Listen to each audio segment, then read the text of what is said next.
யாருடைய பழக்கம்? இன்னைக்கு போய் பாருங்க, புனித ஆற்றில் போய் நாங்கள் குளிக்கிறோம் என்று சொல்கிறார்கள். ஏன் சொல்றாங்க போய் குளிக்கணும்? ஏன்? பாவங்கள் கரையும், குளிச்சா இருக்கிற நோயெல்லாம் அதிகமாகும். அது வேற விஷயம்.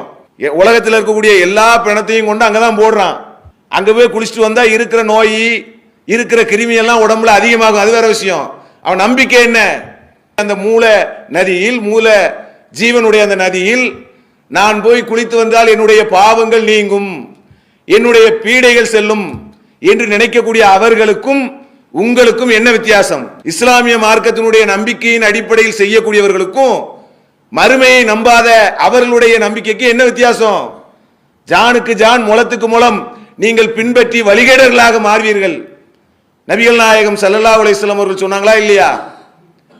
அல்லாஹ்வுடைய தூதர் ஒரு போருக்கு சென்று வருகிறார்கள். சென்றுட்டு வரக்கூடிய இடத்துல ஒரு மரம் ஒன்று இருக்கிறது, ராத் அன்வாத் என்று சொல்லக்கூடிய அந்த ஒரு மரம். அங்க அந்த மரத்தில் என்ன செய்யறாங்க? இணை வைப்பாளர்கள் பரக்கத்து வேண்டி நிறைய விஷயங்களை அங்க கட்டி போட்டிருக்கிறாங்க. அவங்க நம்பிக்கை அது. இன்னைக்கு கூட நீங்க பார்க்கலாம், ஊர்ல போகும்போது, ட்ரெயின்ல போகும்போது, பஸ்ல போகும்போது லேசா கொஞ்சம் எட்டி பார்த்தீங்கன்னா ஆலமரத்தில் வளையல் தொங்கும். ஆலமரங்களிலே, வேப்ப மரங்களிலே வளையல் தொங்கும், சேலை தொங்கும், பல்வேறு விஷயங்களை இன்னைக்கும் மரங்கள்ல தொங்கி போடுறதை நம்ம பார்க்கிறோம். ஏன் தெரியுமா? குழந்தை இல்லாதவர்களுக்கு அங்கே தொட்டில் போட்டால் குழந்தை பிறக்கும், கல்யாணம் முடியாதவர்களுக்கு அங்கே வளையலை போட்டால் நமக்கு வளையல் நடக்கும், தாலி கட்டினால் அங்கே கட்டினால் இங்கே நடக்கும் அப்படின்னு சொல்லி இன்னைக்கும் மரத்துல எப்படி இன்னைக்கு நாம் வாழக்கூடிய சமூகத்தில் இது மாதிரி செயல் நடக்கிறதோ அதே மாதிரி நபிகள் நாயகம் ஸல்லல்லாஹு அலைஹி வஸல்லம் காலத்தில் இது மாதிரி ஒரு மரத்துல தொங்கப்பட்டிருக்க பரக்கத்து இருக்கும்னு நினைச்சு அதுல நிறைய விஷயங்கள் தொங்க போட்டிருக்கிறார்கள்.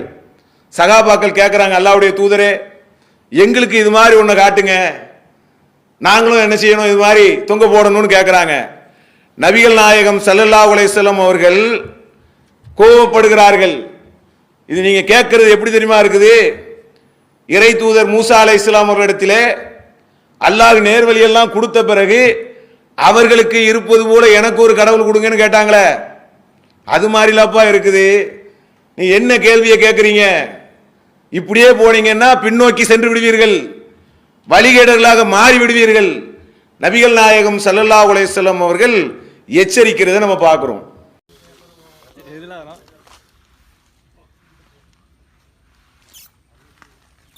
மண்டை திருப்ப மாட்டேங்க. சரி, என் கையில இருக்கு. ஆமா, பண்ணு. சரி, போட்டாரு. என்னடி பண்றா சிவா? எங்க பாக்குறது? பயம் பயம். நீங்க